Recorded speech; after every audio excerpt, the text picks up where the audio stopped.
Today is December 16th. Quote for today: from my observation, unhealthy possessiveness is caused by excessive attachment. Possessive people have an inordinate desire to control the actions of another person, oftentimes not giving them the freedom to think or act for themselves. Many mothers often exhibit these tendencies to one degree or another.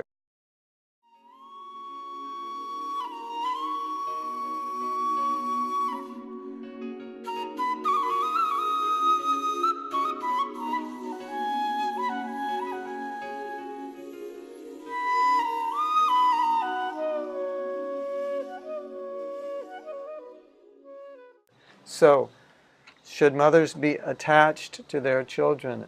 Definitely.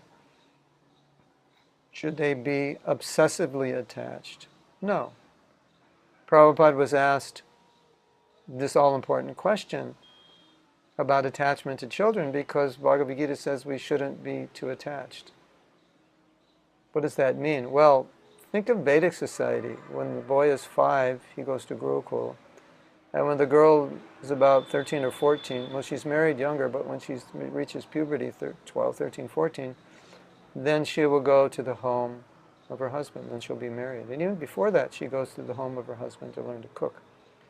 So, in a Vedic society, the detachment starts early on because you have your son to the age of 5, and then he lives in the Gurukul till he's 25. So he only really lives at home for 5 years. That's detachment.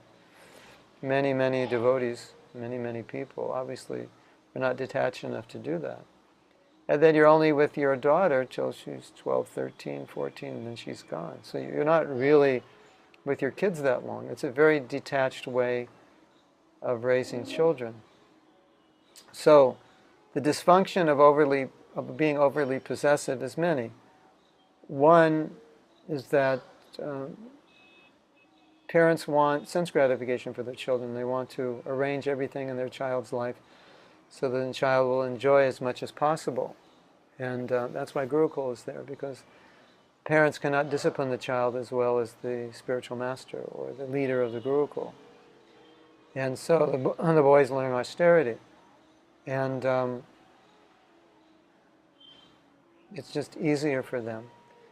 Now, another problem when parents get possessive, they become very demanding of what they want from their children. There's certain kinds of behavior which may not always be in the child's best interest. Or it may be in the child's best interest, but the child may be somewhat reluctant, and it creates a lot of friction between the parents and the child. The reason I wrote this statement is because in our Krishna consciousness movement we have a problem in which many young men want to become devotees, and it's very difficult for their parents. And some of the parents have exhibited responses which I considered almost like psychological abnormalities in how they dealt with their children's choice. And I saw this intensive possessiveness, and I realized that these mothers, although great mothers, had such abnormal, excessive attachment for their children that they couldn't accept what their children wanted. They couldn't accept what would make their children happy.